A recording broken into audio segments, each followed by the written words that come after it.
declaración de renta y el formato 2516 de conciliación fiscal. Ahorita vamos a abordar el capítulo, la sesión de costos y gastos que está contenido en todo el ERI de la renta líquida.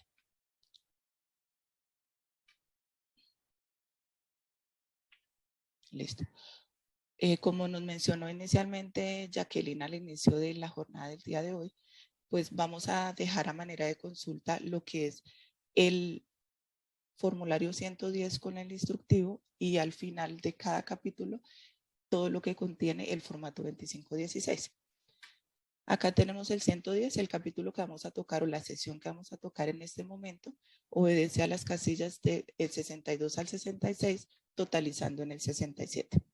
Acá dejamos plasmado qué es lo que tiene cada una de esas casillas, pues que nos parece como muy importantes para el momento en que se esté diligenciando como tal la declaración. Para entrar en materia respecto de los costos y gastos, tenemos que tener muy claro, muy presente la procedencia de los mismos, ¿sí? Y cómo se determina la procedencia de costos y gastos, teniendo muy presente los principios básicos o los presupuestos que están detallados en el artículo 107 del Estatuto Tributario. Ellos son causalidad, necesidad, proporcionalidad y periodicidad. ¿De qué trata cada uno de ellos? En el caso de la causalidad, estamos hablando básicamente como de ese vínculo que debe guardar esa erogación con la actividad productora de renta. Cuando hablamos de necesidad, tenemos que hacer el análisis o verificar qué tan necesario es esa erogación para generar esa actividad productora de renta.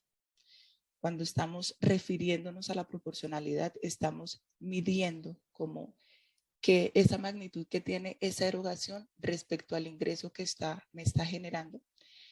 Y cuando hablamos de periodicidad, tenemos que mirar que ese gasto se esté realizando pues en el año gravable en el cual esté causando como tal o devengando esa erogación.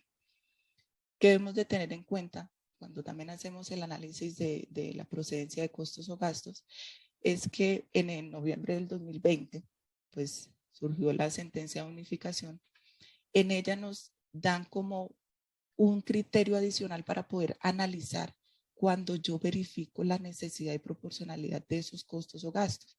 ¿Sí? ¿Qué me dice esta sentencia de unificación? Que cuando yo, contribuyente de renta, tenga que soportar o discutir el tema de qué tan necesario o proporcional puede ser un gasto para que me genere ese ingreso, pues yo debo tener una visión conforme a la situación económica, conforme a mi situación económica como contribuyente, al entorno de mercado para ese desarrollo de esa actividad productora de renta, ¿sí? Entonces, es decir, siempre hemos discutido el tema, ¿qué relación tiene este ingreso respecto al ingreso que estoy percibiendo? Este gasto, ¿qué tan necesario es? ¿Qué tan grande es respecto del ingreso que estoy percibiendo? Entonces ya nos adicionan algo para hacer ese análisis y es lo que contiene el criterio comercial. Aquí pues les dejamos como tal el número de la sentencia como para que la puedan revisar cuando estén haciendo esa verificación de la procedencia de los costos y gastos. ¿Qué debemos después de que estamos haciendo análisis de la procedencia de gastos? Tenemos que mirar el concepto de realización de los mismos. Cuando hablamos de realización o antes de hablar de realización, pues debemos de tener definidos tanto el costo como la deducción. ¿Qué es un costo? Un costo básicamente es ese valor que le asignamos a los servicios, a los artículos, a los productos que vendemos, para nosotros poder establecer el costo de esa venta que vamos a hacer o de ese servicio que vamos a prestar. Es decir, que siempre el costo va a estar relacionado en el momento de la realización con la venta. Cuando hablamos de la deducción, estamos hablando como de esas salidas de dinero en las que incurre como tal el contribuyente para efectos de toda su operación inicial, o sea, el desarrollo inicial de la empresa. Estamos hablando aquí de gastos administrativos, de que sí o sí se den independientemente de que yo tenga o no tenga un ingreso, ¿sí? Aquí, cuando hablamos de la realización de esa deducción, pues tenemos que irnos a que en el momento que se realice, hablemos desde el consumo. En el costo vamos inmerso, o sea, lo relacionamos con el tema de la venta. Y en la deducción la vamos a relacionar con el consumo. Ya cuando nos remitimos a la norma fiscal en los artículos 59 y 105 nos habla que los costos y deducciones realizadas fiscalmente son los costos o gastos devengados contablemente. Es decir, que si yo lo que tengo registrado contablemente pues cumple con las condiciones, pues yo puedo determinar si es realizado para efectos de reconocerlo fiscalmente. Listo. Así las cosas, pues cuando nosotros registramos contablemente pues muchas deducciones o costos, pues tenemos que entrar a mirar qué excepciones me tiene la norma fiscal para saber si yo la puedo reconocer fiscalmente o no. Entonces acá les traemos los casos en los cuales existe esa excepción. En el caso de las pérdidas por deterioro de valor parcial del inventario por ajustes al valor neto de realización, sí o solo sí podré tomar esa deducción en el momento de la enajenación del inventario. En el caso de las adquisiciones que generen intereses implícitos, pues como nos lo han mencionado ya Oscar y Angélica, los intereses implícitos no tienen incidencia fiscal, entonces aquí el reconocimiento solamente será por la adquisición. En el caso de las pérdidas generadas por la medición a valor razonable con cambios en resultados, solo serán deducibles en el momento que yo lo venda o haya una liquidación, lo que suceda primero entre las dos. Cuando estamos hablando de ese reconocimiento contable que yo le he hecho al deterioro de los activos, pues a excepción de los activos depreciables, solamente será deducible en el momento que yo haga la liquidación o venda o respetando pues las excepciones que estén mencionadas en el estatuto tributario.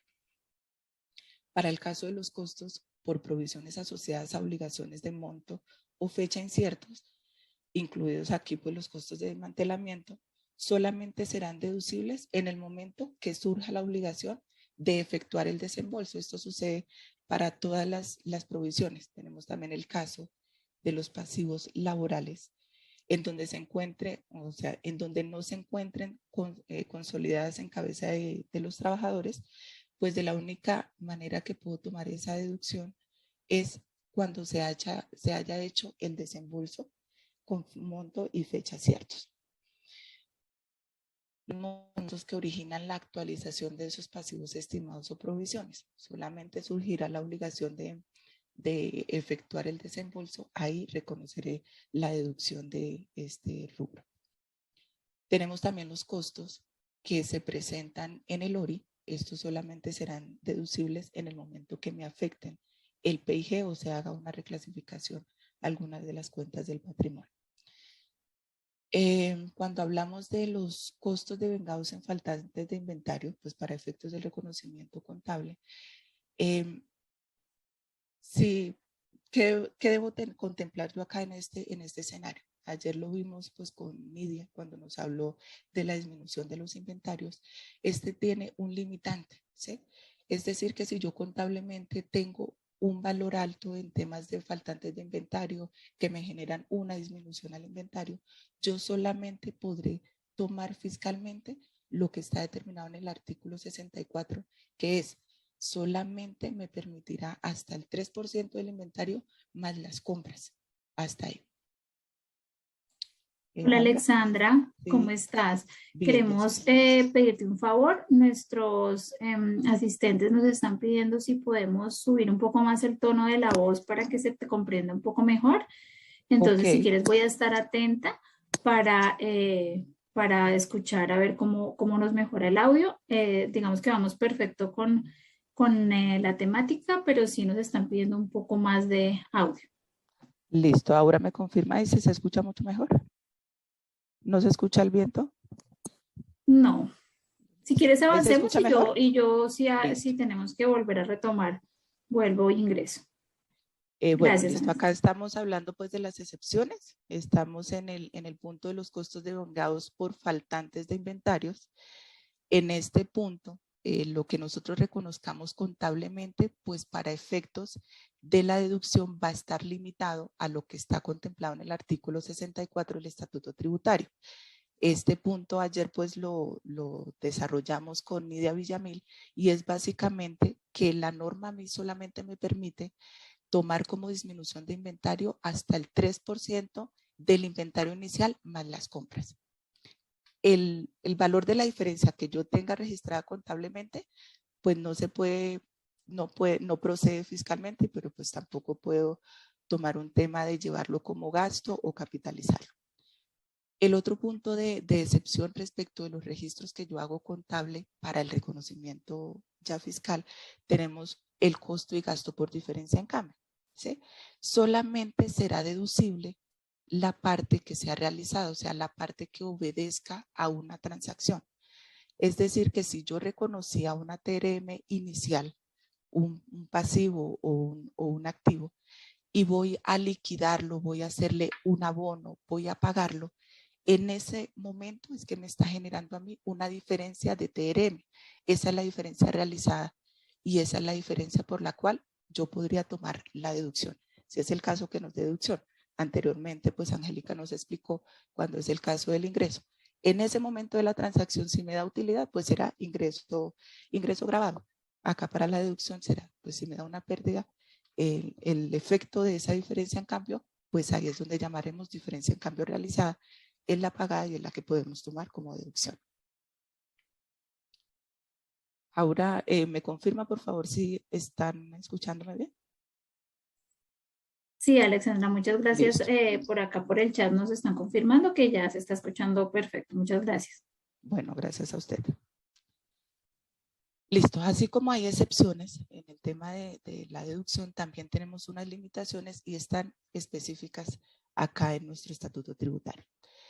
Estas limitaciones, pues prácticamente son como 2 capítulos, siempre y cuando estén aceptadas fiscalmente y, perdón, siempre y cuando se encuentren debidamente soportadas y hagan parte del giro ordinario del negocio. ¿De qué limitaciones estamos hablando específicamente? De la de atención a clientes, proveedores y empleados. Esta limitación va en relación a los ingresos fiscales netos y efectivamente realizados. Me da una limitante como una base en la cual yo no puedo exceder para tomar esa limitación.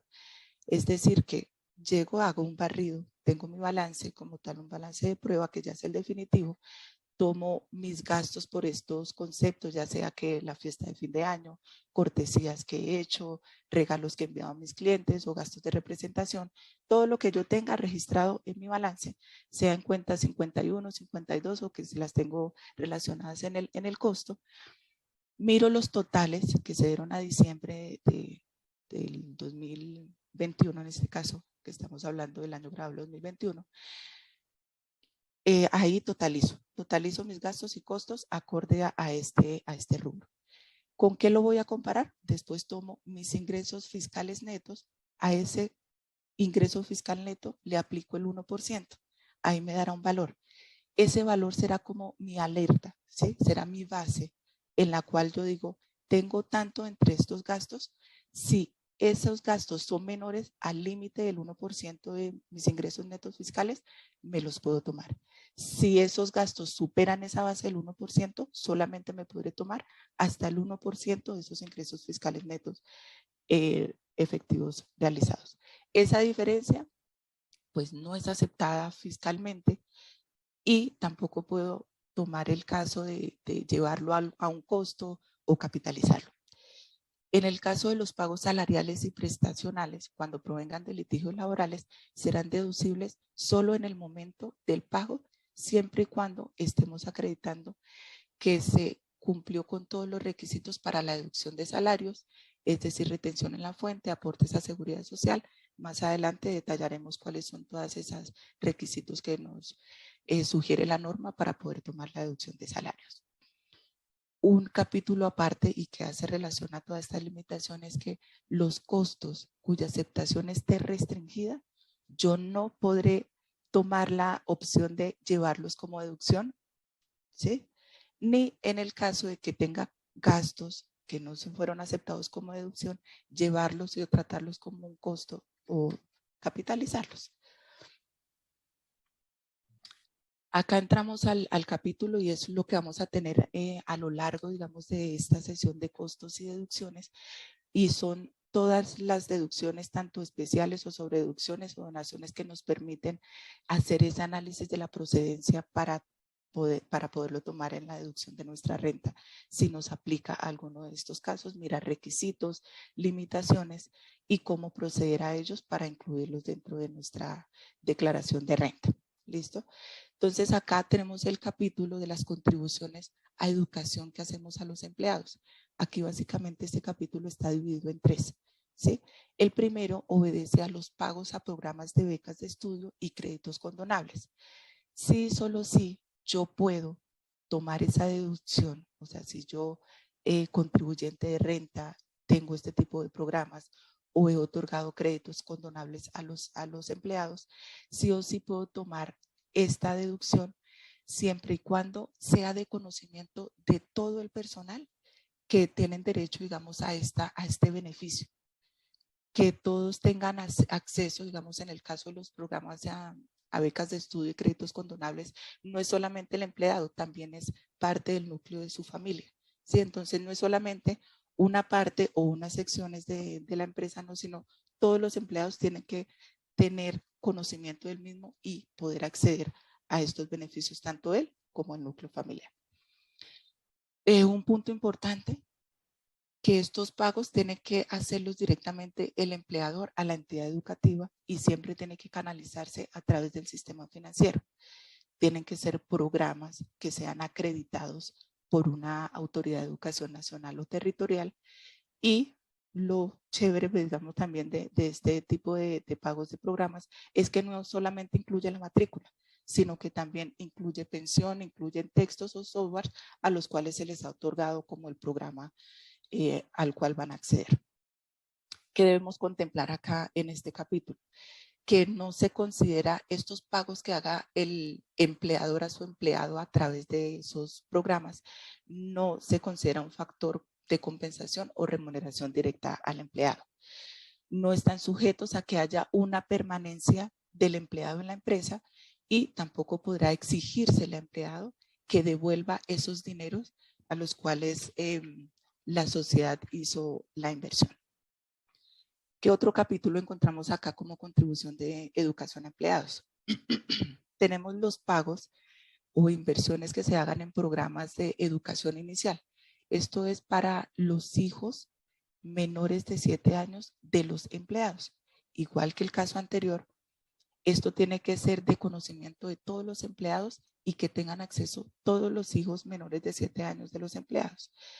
Los pagos se deben de canalizar a través del sistema financiero. Estos centros donde se está haciendo la inversión como tal en estos programas o centros de atención deben contar con una inscripción en el registro único de prestadores de educación inicial llamado RUPEI, y que tengan licencia de funcionamiento del Ministerio de Educación. Algo especial, y pues como estamos tratando de menores de edad, pues se debe contar con plena autorización de los padres de familia, donde se acredite el beneficiario para los niños, el beneficio para los niños, perdón. El otro capítulo que encontramos acá dentro de las contribuciones a educación a empleados son esos aportes que yo como contribuyente, para poder acceder a esta deducción, haga a las comunidades o zonas de influencia para aportar a las instituciones de educación básica, primaria y secundaria. ¿Sí?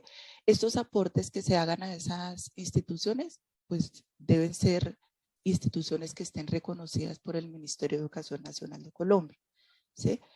Igual que en el caso anterior, si el pago se hace en aporte en dinero, pues este tendrá que canalizarse a través del sistema financiero. Y en el caso que esas donaciones, bueno, esos aportes que haga yo como contribuyente sean en bienes, pues se debe conservar o debe ser recibido por el valor patrimonial.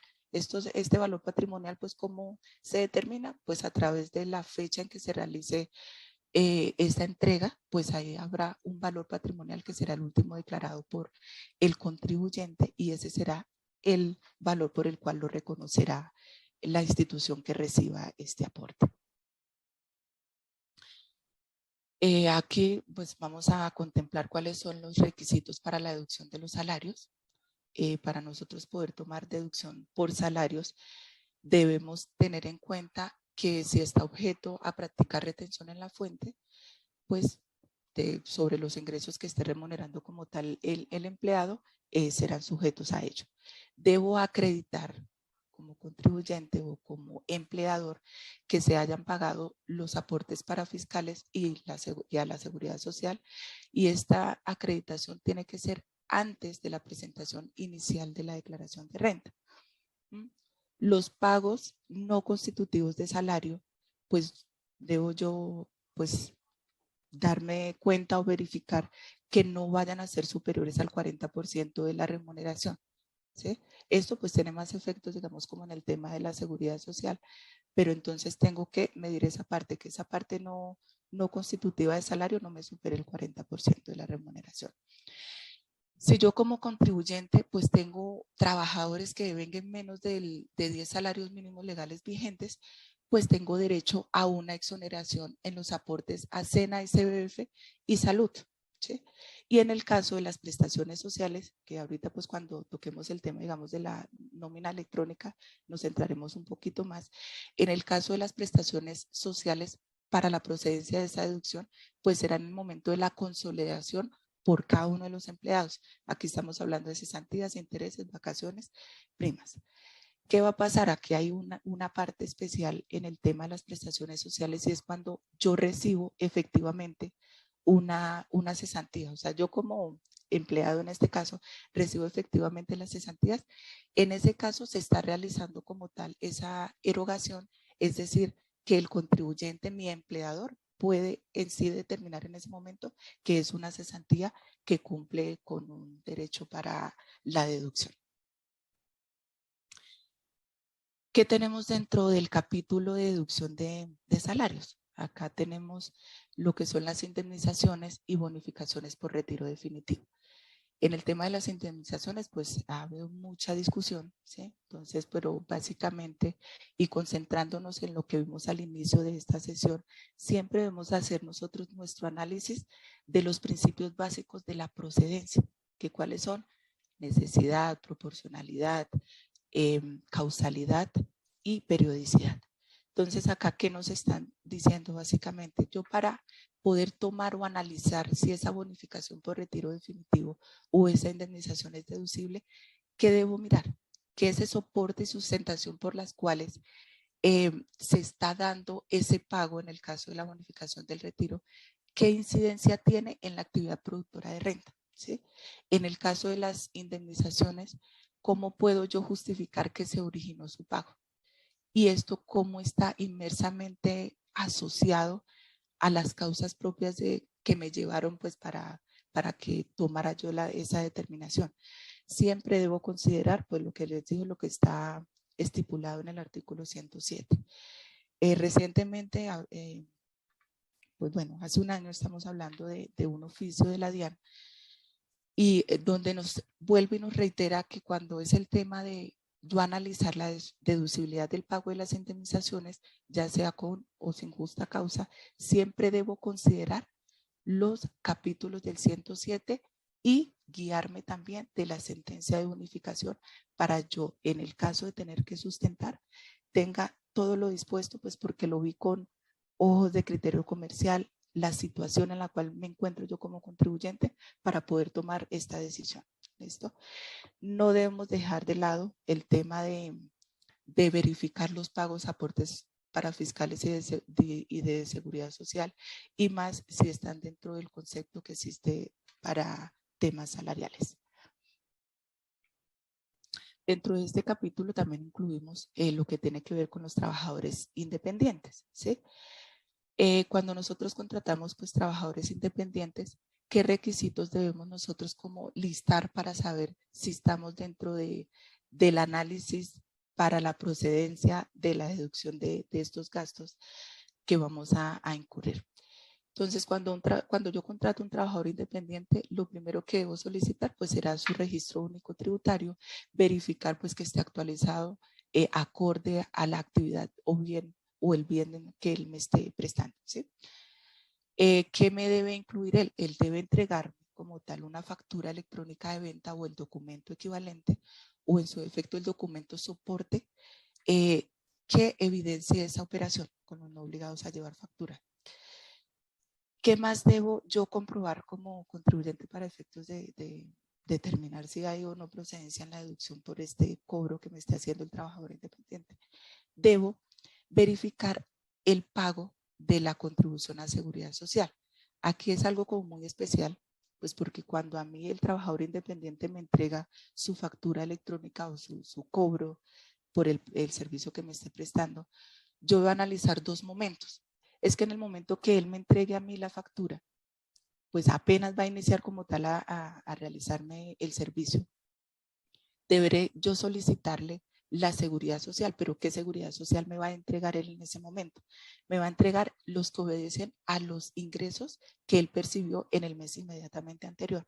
Pero yo, como contribuyente, y es el que estoy más interesado en el tema de poder tomar esa deducción y que me cumpla todos los requisitos, debo generar o debo como hacerle seguimiento para obtener esa prueba del pago de la seguridad social que hubo por el ingreso que a él le perteneció por temas del servicio que me prestó a mí, ¿sí? Entonces, esas dos cositas debemos contemplarlas, porque casi siempre lo que hace uno es, entrégame la seguridad social, pero mire que existen dos momentos. En el momento que él está prestando el servicio, aún no ha generado como tal el ingreso. El ingreso lo genera en ese mes y él cuando cotiza, en el mes siguiente. ¿Listo? Entonces, ahí como para contemplarlo para efectos de cuando tomamos y listamos si nos está completando todos los requisitos para la deducción. Aquí voy a darle paso a Nidia Villamil como invitado especial, digamos, en esta ocasión, para que nos hable de la nómina electrónica. Este es un tema que ahorita en este momento está de mucho auge, pues no queríamos dejarlo por fuera, así pues como nos comentó inicialmente Jacqueline. Nidia, le doy el paso. Muchísimas gracias. Para todos, entonces vamos a mirar un tema importante, como lo manifestó Alexandra, que en este momento ha sido de mucha trascendencia, y es el tema de nómina electrónica. Entonces, perdón un momento.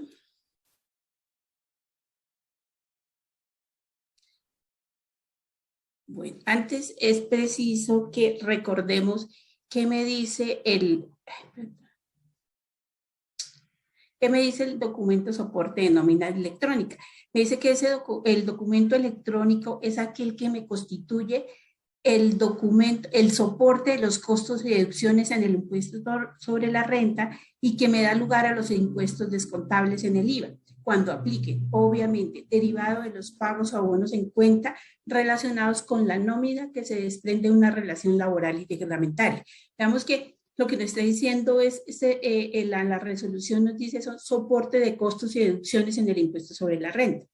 ¿Qué me dice? Que está compuesto por los valores devengados de nómina, los valores deducidos de nómina y el valor total de la diferencia de los mismos, que se deberá generar y transmitir para la validación ante la DIAN de manera independiente por cada uno de sus trabajadores. ¿Qué me dice también la resolución? Dicen que que es la resolución 13 del 2021, que están sujetos obligados a reportar electrónicamente aquellos contribuyentes que realizan pagos o abonos en cuenta que se derivan de una vinculación laboral y por pagos a pensionados que requieren soportar sus costos y deducciones en el impuesto sobre la renta y los impuestos descontables en IVA. También me dice que las notas de ajuste al documento de nómina electrónica son aquellos documentos electrónicos que constituyen el medio por el cual yo puedo realizar cualquier ajuste a la nómina por errores aritméticos o de contenido que el sujeto obligado debe ajustar o corregir. ¿Qué pasó inicialmente? Cuando nos salió la resolución 31, vino todo el tema de implementación de la factura electrónica, que empezó a partir del mes de octubre, de acuerdo a los números de trabajadores que tiene cada contribuyente. Todo lo vimos con un enfoque de que me va a llegar, de cuándo es ingreso para el empleado. Entonces, claro, cuando vamos a la resolución, vemos que la resolución nos dice que está compuesto por los valores devengados de nómina y los valores deducidos. ¿Cómo se interpretó? No nos pasó a nosotros, nos pasó a la mayoría, casi el 100% de asesores externos, de los asesores.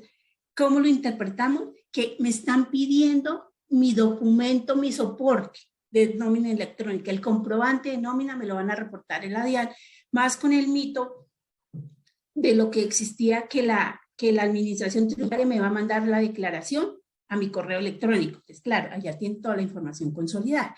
Todo como lo vimos es claro, yo reporto mi nómina laboral, ¿sí?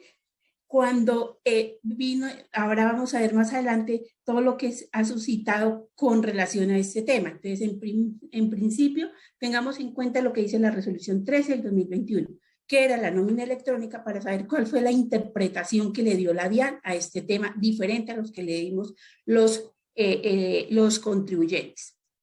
Entonces, respecto a este tema, empezamos con una serie de conceptos. Primero vino el oficio 91-246 de octubre del 2021, donde le preguntaron a la DIAN cómo yo tenía que reportar la cesantía y los intereses de cesantía. Después vino el oficio interno 100, 202, 208 del 31 de enero, que lo que hizo fue ratificar lo que había dicho el concepto 91-246.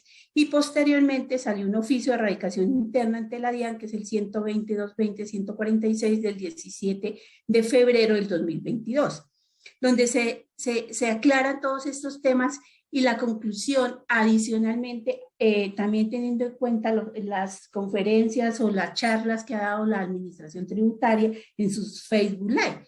Entonces, la Administración Tributaria lo estaba viendo es cómo va usted contribuyente a soportarme lo que va a incluir allá en su declaración de renta por salarios, lo que va a incluir por bonificaciones, lo que va a incluir por prestaciones sociales que tenemos, las cesantías, los intereses, las vacaciones, todo este tema de consolidación de prestaciones sociales.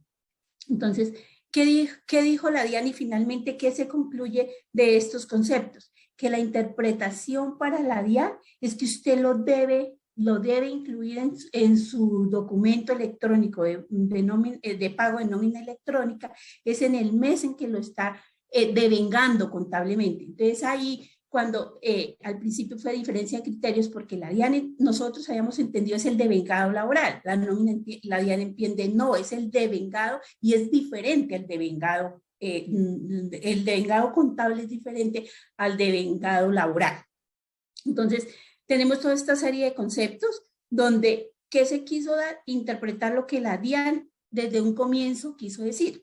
Entonces, ¿qué pasó? En el primer concepto del 2016 le preguntaron a la DIAN cómo se debía hacer el reporte de las cesantías. Entonces, ¿qué dijo la DIAN? Tenga en cuenta que el concepto de cesantías debe entenderse como el pago o abono en cuenta derivado del concepto de devengo. Entonces, la DIAN interpretó, claro, para los obligados a llevar contabilidad es el devengo contable, no es, y para los no obligados es el pago, porque recuerden que acá lo que vimos en la primera lámina de facturación electrónica aplica no solamente para quienes llevan contabilidad, sino quienes no llevan contabilidad y que quieren solicitar como deducción los pagos que hacen por concepto de nómina a sus empleados. Entonces, la DIAN que interpretó finalmente, usted va a aplicar el concepto de devengo contable en Colombia cuando se trate de obligados a llevar contabilidad. Cuando se trate de no obligados a llevar contabilidad,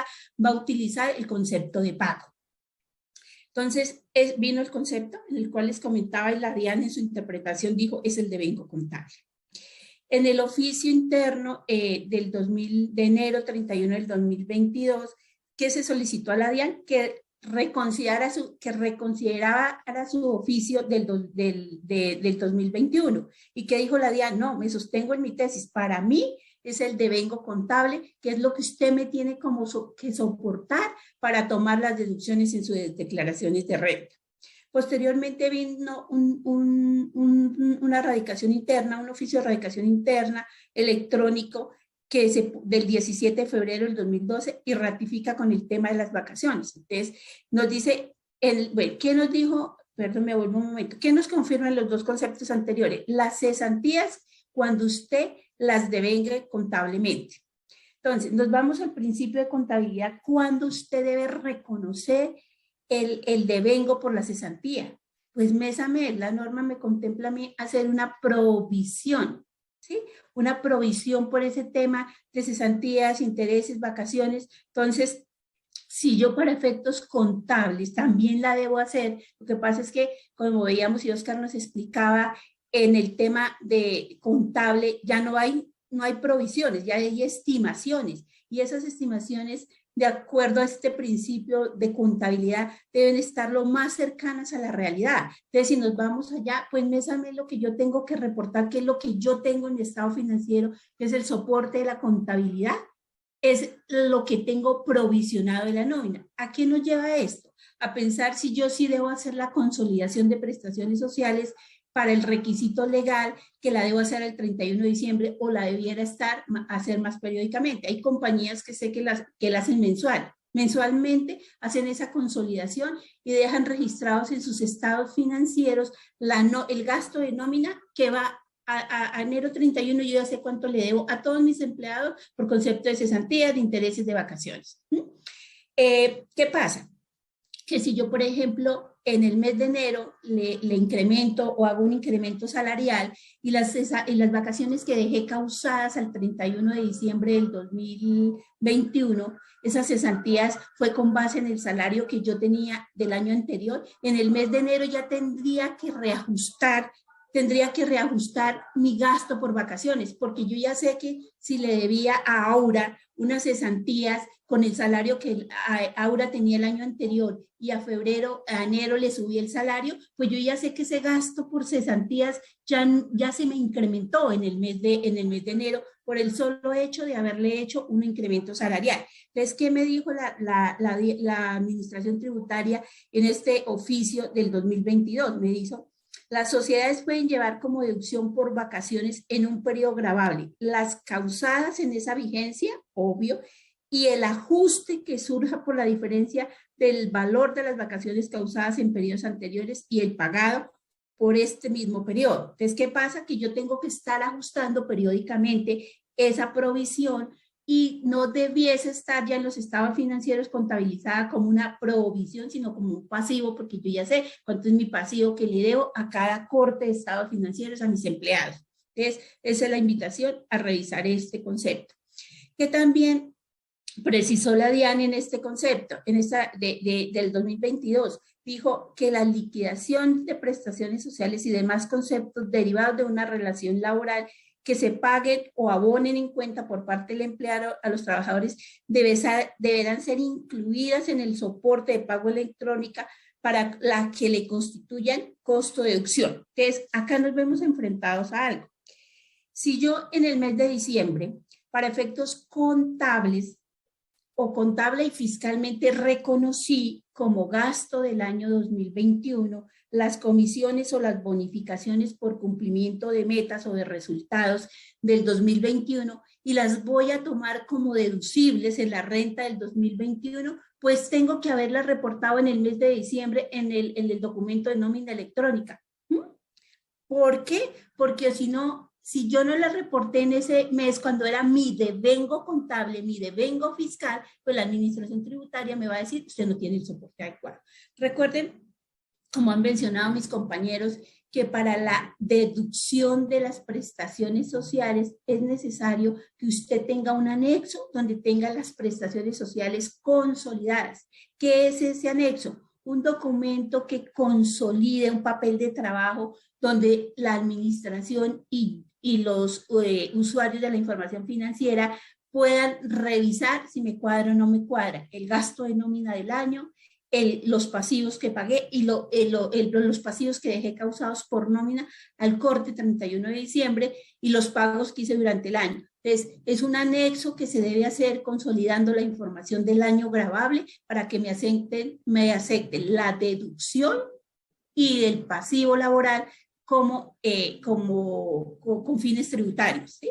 Tengo que hacer ese anexo de consolidación de prestaciones sociales, pero no solamente es necesario con este cambio en la resolución del pago de nómina electrónica, no solamente es necesario ese anexo, también es necesario que usted incluya con ese documento de consolidación, tiene que el departamento de nómina hacer todos los ajustes a que haya lugar en la nómina del mes de diciembre, que es cuando se consolida respecto a lo que ya se ha causado, devengado y reportado a la DIAN durante los 11 meses del año. Es invitación, es para que periódicamente se vayan reportando. Por otro lado, les quiero hablar y los invito a que lean este oficio de la DIAN porque les va a ayudar a entender mucho este tema. También, ¿qué nos dijo la DIAN en este oficio? Que la periodicidad, nos ratifica que la periodicidad para transmitir ese documento electrónico de pago de nómina es durante los primeros 10 días de cada mes. ¿Y qué me dijo respecto a la periodicidad de la transmisión de las nóminas, de las notas de ajuste de la nómina? Me dice que usted la debe reportar dentro de los 10 primeros días del mes siguiente y generarlas y transmitirlas, ¿sí? Es decir, si usted se dio cuenta en este momento, se dio cuenta que usted no reportó o que en periodos anteriores no se hizo el reporte de esta provisión porque no se había visto con ese enfoque, usted en este momento está a tiempo de que por nota de ajuste reporte a la DIAN esas prestaciones sociales, esos gastos que tiene ella en su estado financiero, ya sean de prestaciones sociales, o sea, de cesantías, de intereses, de vacaciones, que no reportó en el mes de diciembre. También las bonificaciones por retiro, por cumplimiento de metas que se van a solicitar como deducibles en la renta del 2021, independiente que se hubieran pagado en febrero, en marzo, se vayan a pagar ahora en abril. Entonces, si usted las va a solicitar como descontables en la renta, deben ser incluidas en ese documento electrónico.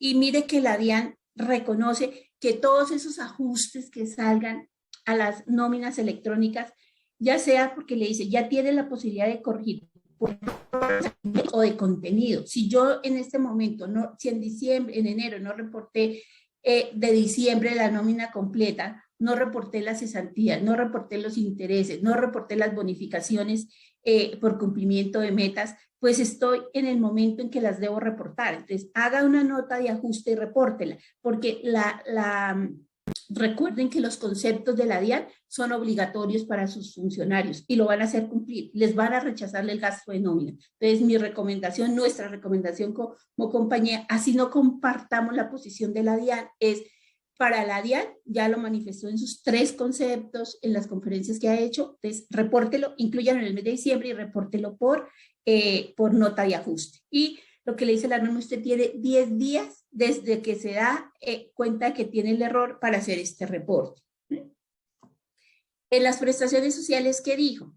Que las liquidaciones, igual, lo que opere primero, que se debe incluir en el reporte de nómina electrónica. Acá es importante tener en cuenta algo. Cuando yo, por ejemplo, voy a dar una bonificación por retiro de una persona o una indemnización, en ese mes, esa no necesito haberla causado. Mi devengo contable será en el momento en que, si yo dije que la persona o el funcionario se va o tomamos la decisión de desvincularlo de la compañía en el mes de febrero y se le da la bonificación por retiro o la indemnización por retiro en el mes de febrero, en ese momento se debe reportar, independiente que yo le pague la liquidación el 2 o 3 de marzo, perdón. Usted la debe reportar en el mes de febrero, que fue cuando tomó la decisión de desvincular al trabajador, y el soporte será la liquidación de ese funcionario. Si yo lo estoy liquidando a febrero 30, a febrero 28, a febrero 15, pues lo debo reportar dentro de la nómina de febrero, porque en febrero hice el devengo contable. También, ¿qué nos dijo la administración respecto a la declaración de renta? Nos dijo, en cualquier caso, al momento de presentar la declaración del impuesto sobre la renta y complementarios, deberá el contribuyente contar con los documentos soportes de los costos y deducciones e impuestos contables que pretendan imputar en la referida declaración presentada ante la Administración Tributaria. Entonces, ¿qué significa esto? Que no solamente si yo voy a presentar la declaración de renta, empiezan los vencimientos en el mes de abril. Y si yo no he hecho este reporte de nómina electrónica, habiendo incluido dentro de la nómina de diciembre el tema de prestaciones sociales, de bonificaciones por cumplimiento de metas, estoy a tiempo de hacerlo. igual la administración dice durante los 10 primeros días del mes siguiente, aunque se dio cuenta de que tenía el error. Entonces, nuestra invitación para evitar posibles contingencias con la administración tributaria es, están a tiempo, porque no se han presentado las declaraciones de renta, de que reporten estos documentos. Gracias, Alexandra. Te doy paso para que continúes con la presentación. Muchísimas gracias, Nidia.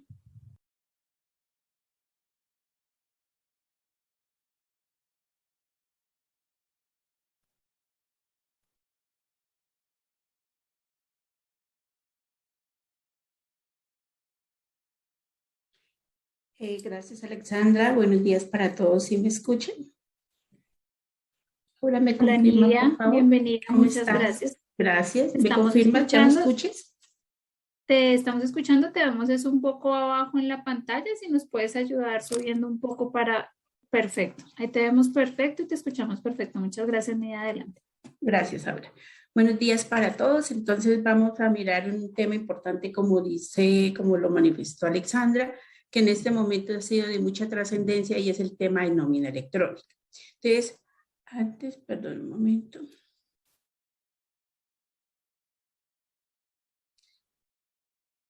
Bueno, antes es preciso que recordemos qué me dice el documento soporte de nómina electrónica.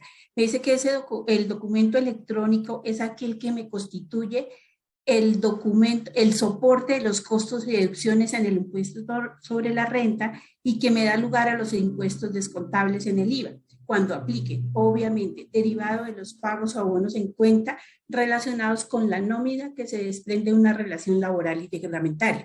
Veamos que lo que nos está diciendo es, la resolución nos dice son soporte de costos y deducciones en el impuesto sobre la renta.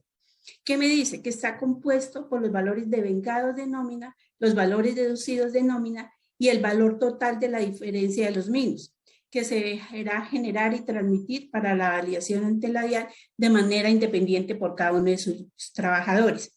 ¿Qué me dice también la resolución? Dicen que es la resolución 13 del 2021, que están sujetos obligados a reportar electrónicamente aquellos contribuyentes que realizan pagos o abonos en cuenta que se derivan de una vinculación laboral y por pagos a pensionados que requieren soportar sus costos y deducciones en el impuesto sobre la renta y los impuestos descontables en IVA. También me dice que las notas de ajuste al documento de nómina electrónica son aquellos documentos electrónicos que constituyen el medio por el cual yo puedo realizar cualquier ajuste a la nómina por errores aritméticos o de contenido que el sujeto obligado debe ajustar o corregir. ¿Qué pasó inicialmente? Cuando nos salió la resolución 31, vino todo el tema de implementación de la factura electrónica que empezó a partir del mes de octubre, de acuerdo a los números de trabajadores que tiene cada contribuyente. Todo lo vimos con un enfoque de que me va a llegar, de cuándo es ingreso para el empleado.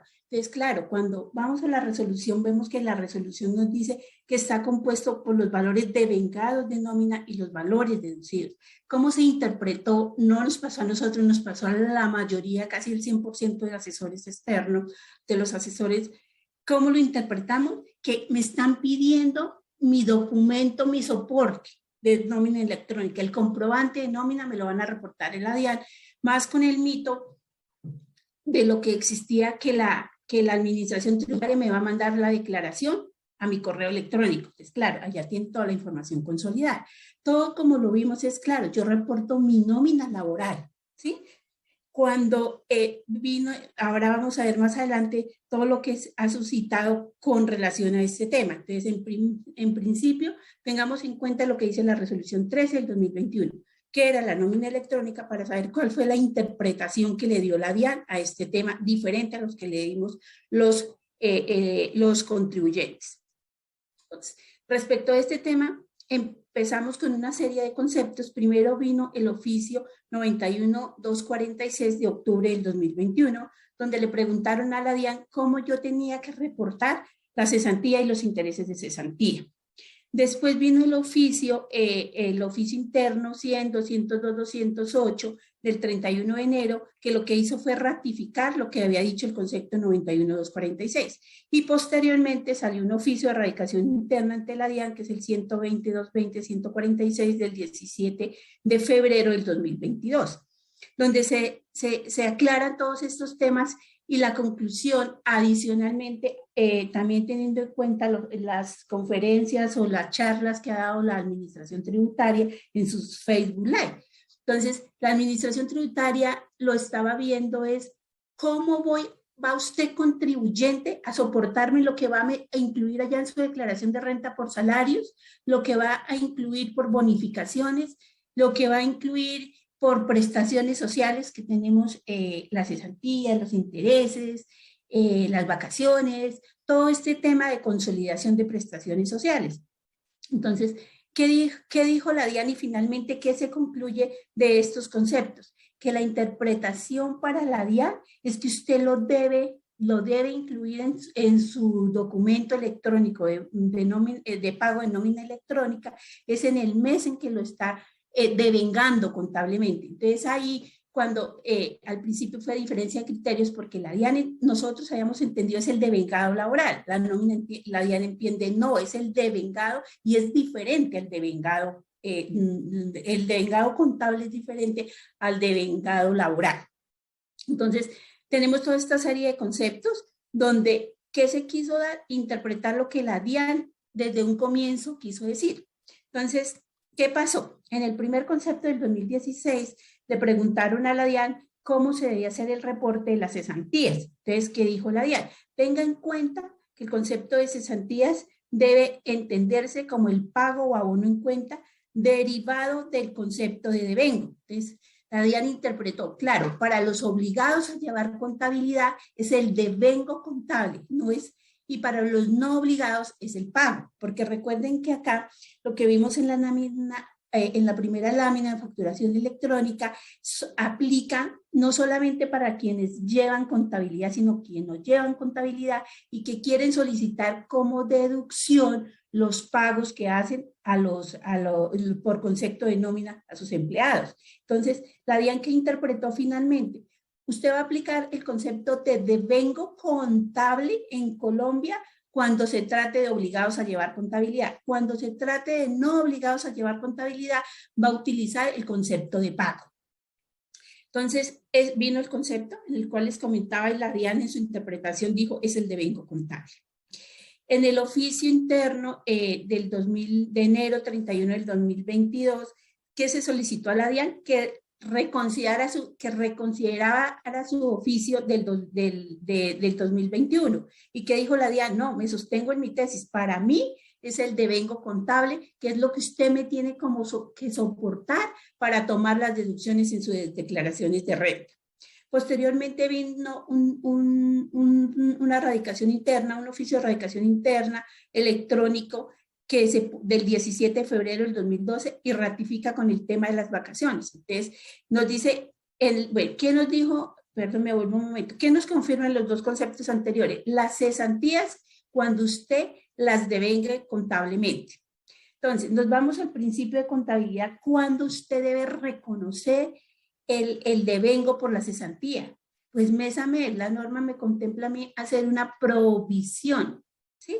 Una provisión por ese tema de cesantías, intereses, vacaciones. Entonces, si yo para efectos contables también la debo hacer, lo que pasa es que, como veíamos y Oscar nos explicaba, en el tema de contable ya no hay provisiones, ya hay estimaciones, y esas estimaciones, de acuerdo a este principio de contabilidad, deben estar lo más cercanas a la realidad. Entonces, si nos vamos allá, pues mes a mes lo que yo tengo que reportar, que es lo que yo tengo en mi estado financiero, que es el soporte de la contabilidad, es lo que tengo provisionado de la nómina. ¿A qué nos lleva esto? A pensar si yo sí debo hacer la consolidación de prestaciones sociales para el requisito legal, que la debo hacer el 31 de diciembre o la debiera hacer más periódicamente. Hay compañías que sé que la hacen mensualmente hacen esa consolidación y dejan registrados en sus estados financieros el gasto de nómina que va a enero 31 yo ya sé cuánto le debo a todos mis empleados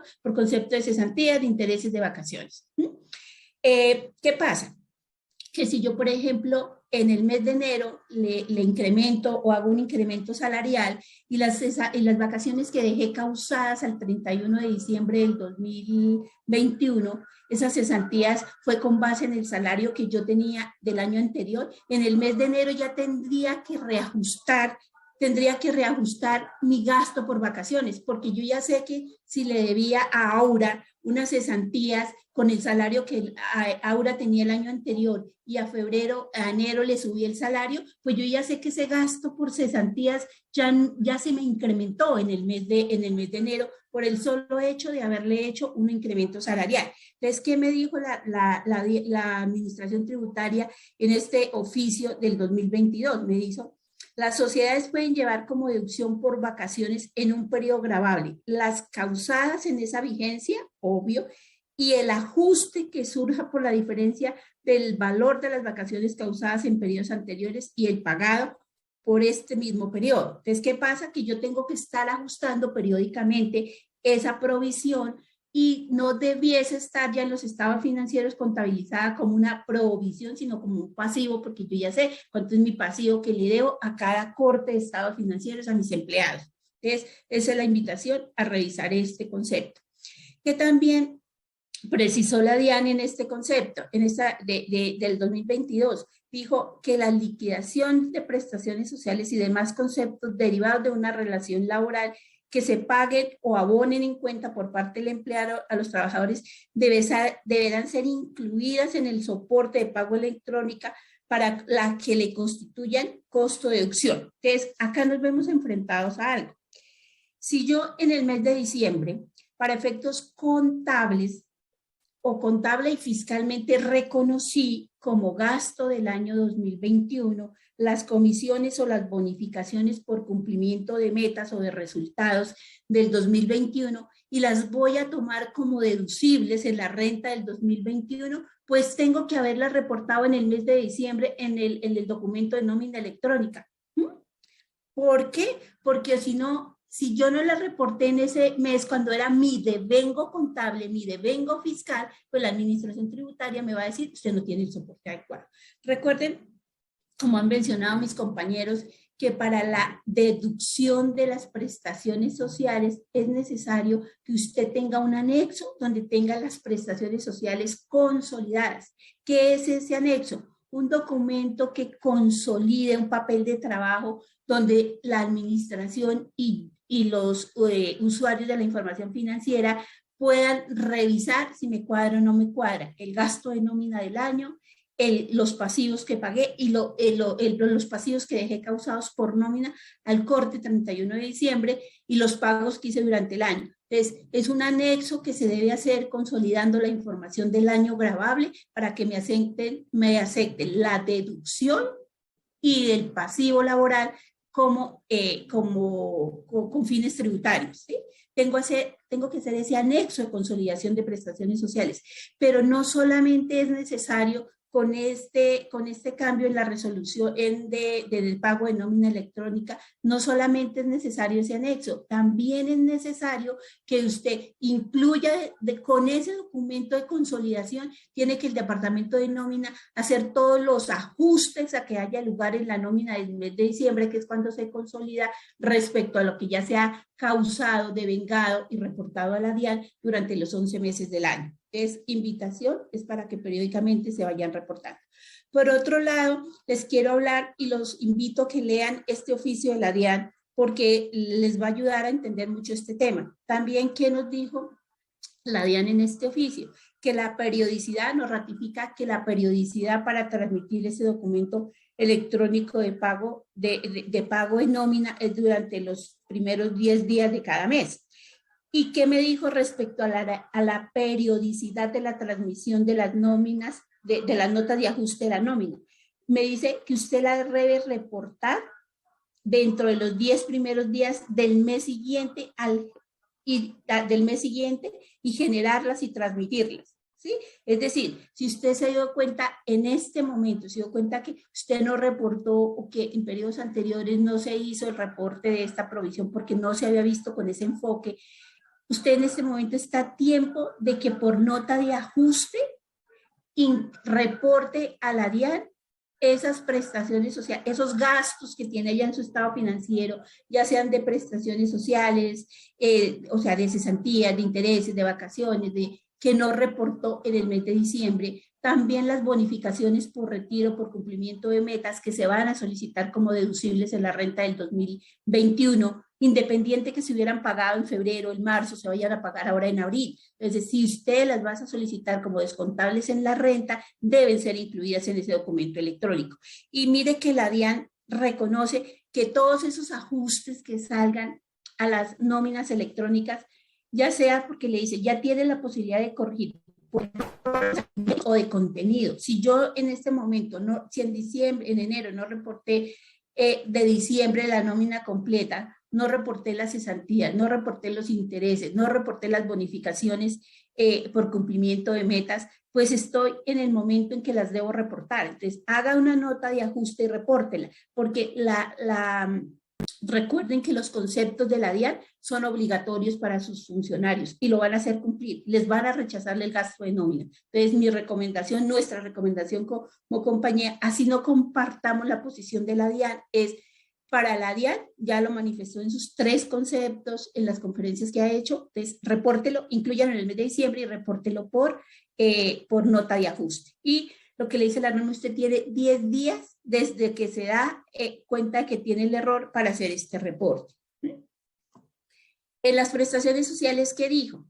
Que las liquidaciones, igual, lo que opere primero, que se debe incluir en el reporte de nómina electrónica. Acá es importante tener en cuenta algo. Cuando yo, por ejemplo, voy a dar una bonificación por retiro de una persona o una indemnización, en ese mes, esa no necesito haberla causado. Mi devengo contable será en el momento en que, si yo dije que la persona o el funcionario se va o tomamos la decisión de desvincularlo de la compañía en el mes de febrero y se le da la bonificación por retiro o la indemnización por retiro en el mes de febrero, en ese momento se debe reportar, independiente que yo le pague la liquidación el 2 o 3 de marzo, perdón. Usted la debe reportar en el mes de febrero, que fue cuando tomó la decisión de desvincular al trabajador, y el soporte será la liquidación de ese funcionario. Si yo lo estoy liquidando a febrero 30, a febrero 28, a febrero 15, pues lo debo reportar dentro de la nómina de febrero, porque en febrero hice el devengo contable.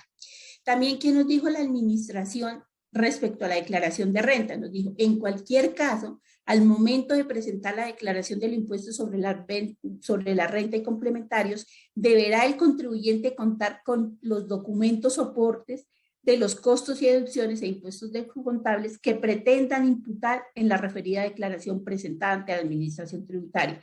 Entonces, ¿qué significa esto? Que no solamente si yo voy a presentar la declaración de renta, Actica empieza los vencimientos en el mes de abril, y si yo no he hecho este reporte de nómina electrónica, habiendo incluido dentro de la nómina de diciembre el tema de prestaciones sociales, de bonificaciones por cumplimiento de metas, estoy a tiempo de hacerlo. Igual la administración dice durante los 10 primeros días del mes siguiente que se dio cuenta de que tenía el error. Entonces, nuestra invitación para evitar posibles contingencias con la administración tributaria están a tiempo, porque no se han presentado las declaraciones de renta, de que reporten estos documentos. Gracias, Alexandra. Te doy paso para que continúes con la presentación. Bueno, continuando con las deducciones, con el capítulo de costos y deducciones, aquí encontramos una deducción pues especial, y es la que hay derecho en el caso de que el contribuyente como tal tenga dentro de su nómina cónyuges de miembro de la fuerza pública desaparecidos o secuestrados por el enemigo mientras permanezcan en tal situación, exmiembros de la fuerza pública que hayan sufrido disminución de su capacidad psicofísica conforme a las normas legales sobre la materia, y viudas del personal de la fuerza pública o los hijos de los mismos, los hijos de los fallecidos en operaciones de mantenimiento o restablecimiento del orden público por acción directa del enemigo. Si yo tengo dentro de mi nómina contratados estas personas, yo puedo acceder a un beneficio, a una deducción del 200% del valor de los salarios y prestaciones sociales que se hayan pagado durante el año o periodo gravable. ¿Qué hay que tener aquí presente?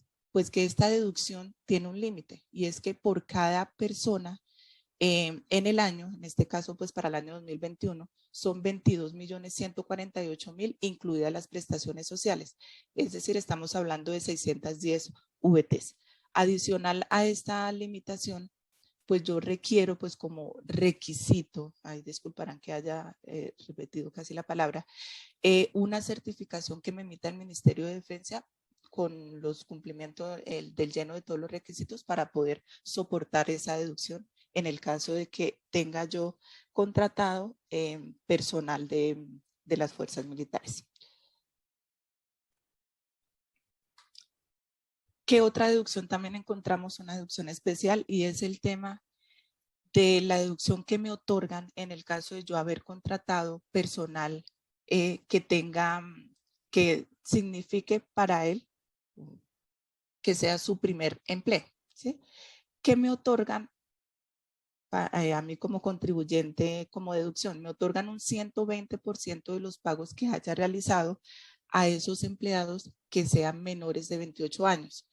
Que el Ministerio de Trabajo me haya acreditado que sea el primer empleo de ese menor de edad, de ese menor de 28 años y que no exceda el salario por mes de 4.175.000. Aquí estamos hablando de 115 VTs. Este es el valor del año 2021. Solo si procederá esta deducción en el caso, o sea, en el año en el cual yo haya contratado a esa persona que cumpla con estas condiciones, y debo tener muy claro que se entiende menor de 28 años un día antes al cumplimiento de esa edad. Es decir, que si la persona en el año me cumple los 28 años, la deducción solamente procederá hasta el día anterior del cumplimiento de esa edad. ¿Qué requisitos debo yo contemplar pues, para poder acceder a esta deducción?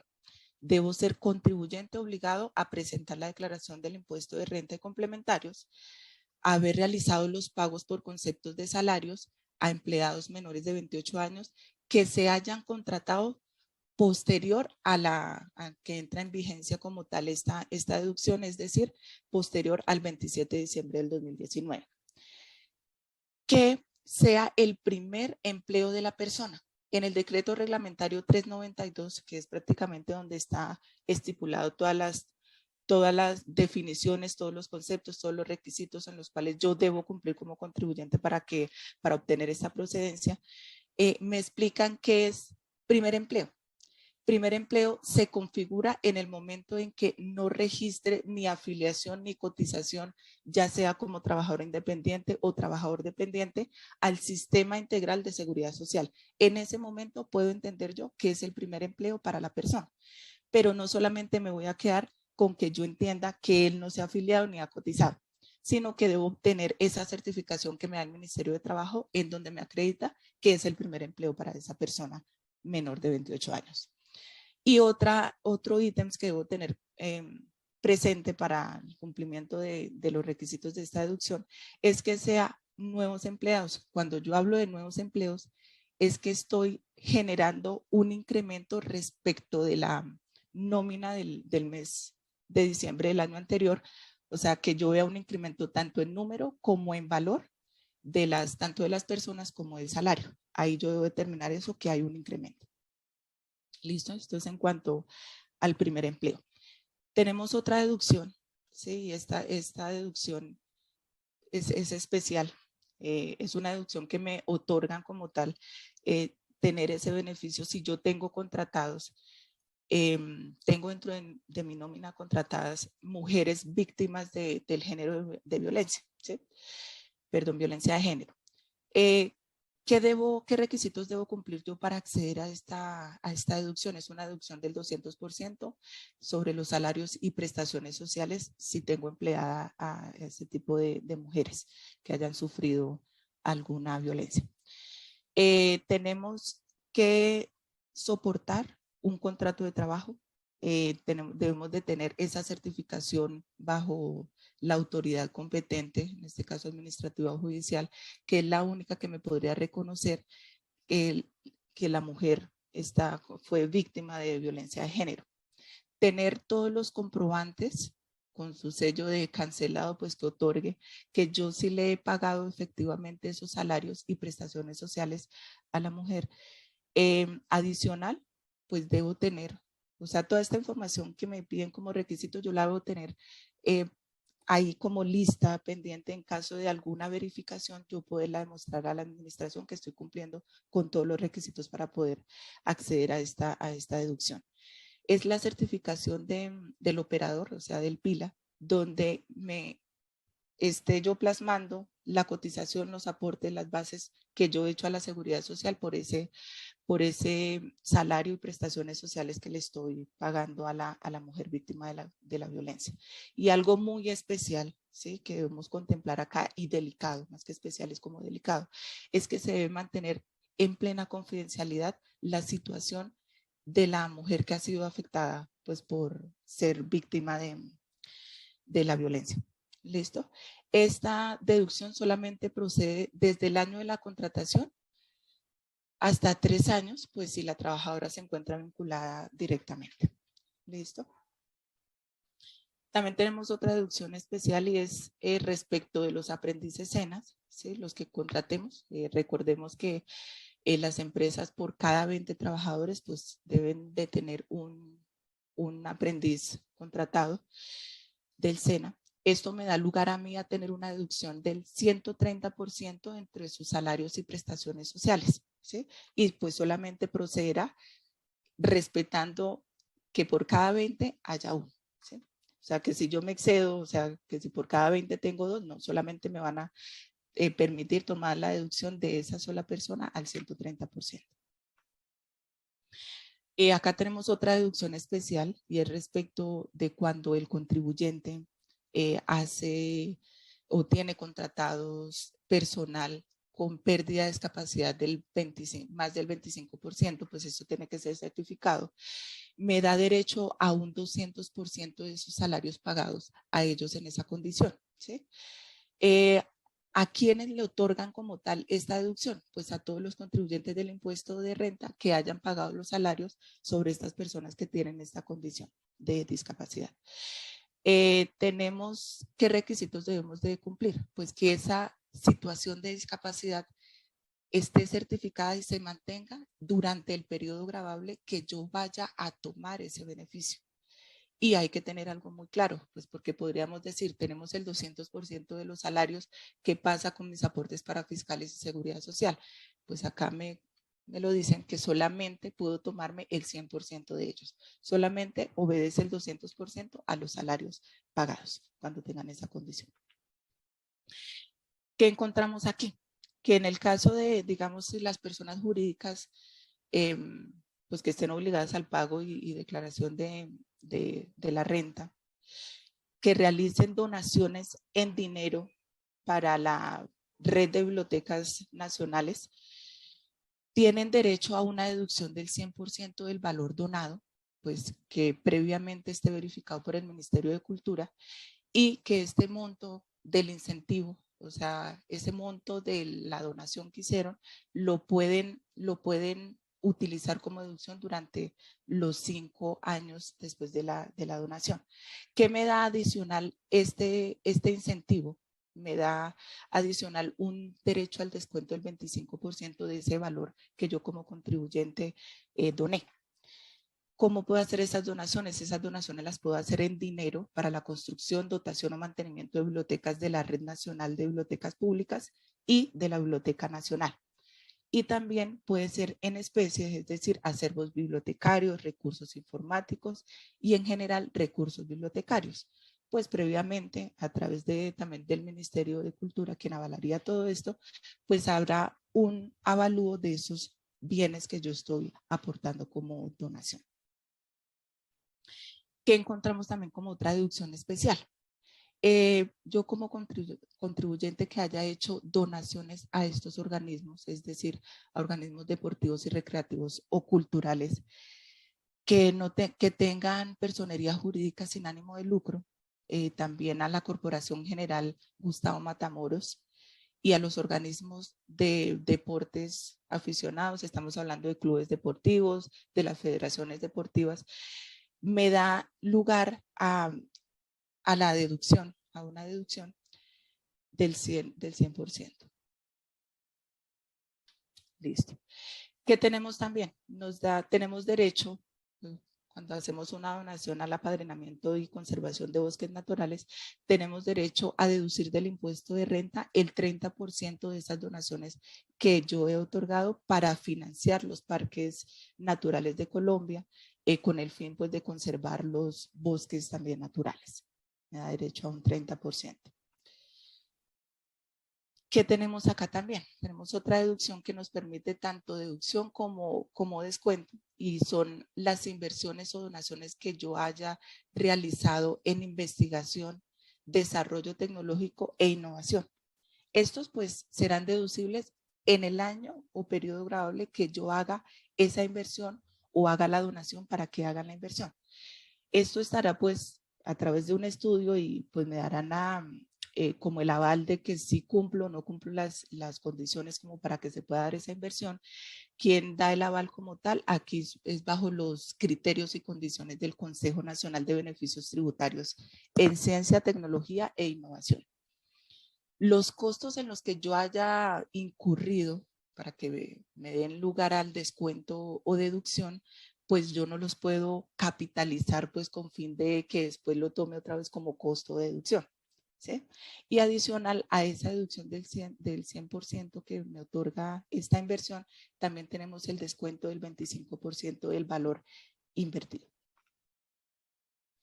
Tenemos una deducción especial, esta está pues muy reciente, es respecto de las fuentes de energía no convencionales. Aquí básicamente estamos hablando de todas esas fuentes de energía que vayan en pro del medio ambiente, ¿sí? Entonces podríamos hablar de una energía ambiental, ¿sí? ¿Qué nos dan como, o sea, qué nos incentivan como para poder hacer este tipo de inversiones en energía no convencional? Acá tenemos varios capítulos, digamos, la persona jurídica que acceda, digamos, a esta inversión, tiene derecho a poder deducir el 50% de esa inversión realizada y tiene un lapso de 15 años para poderla hacer a partir pues del año siguiente de la inversión, que entre en operación esa inversión. Esta deducción tiene un límite y es que no puede ser superior al 50% de la renta líquida una vez de que hayamos incluido dentro de esa depuración el valor de la inversión, ¿sí? También nos da una parte, incluso en la misma ley 2099 nos pone como un renglón donde llaman régimen de depreciación acelerada, porque nos está dando un incentivo bastante alto, y es que podemos tomar una tasa de depreciación acelerada de un 33,33% sobre esa maquinaria, esos equipos y obras civiles que fueron necesarios para la preinversión, inversión y operación de ese proyecto. Sí, es decir, que prácticamente en 3 años estaríamos depreciando esa maquinaria. Adicional a este incentivo, estamos hablando también de que en el año en que se haya realizado esa inversión nos da derecho pues a un descuento del 25%. Pues obviamente esto estará estipulado previa acreditación pues para poder tomar ese descuento tributario. Aquí esta deducción pues es más conocida por todos nosotros, es el tema de lo que está estipulado en el artículo 115, donde nos habla la deducción, que tenemos derecho a la deducción del 100% de los impuestos, tasas y gravámenes. ¿Qué debemos de contemplar acá para la deducibilidad? Pues que esos pagos de esos impuestos se hayan realizado antes de la presentación inicial de la renta, ¿sí? Que cumplan o que tengan relación de causalidad con esa actividad económica, y pues aquí no entra a jugar lo que es el impuesto de renta, el de patrimonio, ni tampoco el de normalización para efectos de esa deducción. También nos habla o nos contempla este artículo 115 que podemos tomar deducción como deducible el 50% del gravamen a los movimientos financieros. ¿Qué condiciones debo cumplir yo en el evento de cuando estoy haciendo mi depuración y decir, tengo derecho a este 50%? Pues que lo tenga soportado con el certificado de la entidad bancaria. Nosotros cuando estamos haciendo, y era digamos uno de los puntos que miramos al inicio de esta presentación, donde Jacqueline nos decía qué documentos debemos de solicitar. Por allá había una parte donde decía el certificado de los movimientos, del certificado bancario, donde me hablen de cuál es el porcentaje que yo tengo derecho a deducir respecto de los movimientos financieros, porque aquí puedo tener diferencia con lo que tengo contable. Pero el único que puedo yo tomar como deducción es el que obedece al certificado por el agente retenedor y pues que efectivamente lo haya pagado en el año o periodo gravable a que obedece esa erogación. Tenemos también una parte aquí que es el tema que esas cuotas de afiliación pagadas a los gremios pues son deducibles en un 100%, pero pues que efectivamente se hayan pagado en el periodo gravable. Acá, ¿qué tenemos adicional? Nos permiten como tal tomar el 100% de la totalidad de la cartera que las IPS tengan a su favor con las EPS, ¿sí? ¿Qué se debe contar? Pues que esta EPS se encuentre en medida de intervención forzosa para liquidar pues por parte de la Superintendencia Nacional de Salud, que esa cartera la cual yo estoy tomando como deducible sea reconocida y certificada por parte del liquidador correspondiente y pues como toda deducción, si yo llego a tomar digamos un tema de beneficio en un año, pues si en el siguiente llego a recuperarlo, pues tendré que representar una renta líquida pues por recuperación de esa cartera. Hasta aquí pues viene digamos como mi intervención respecto de la sesión de costos y deducciones.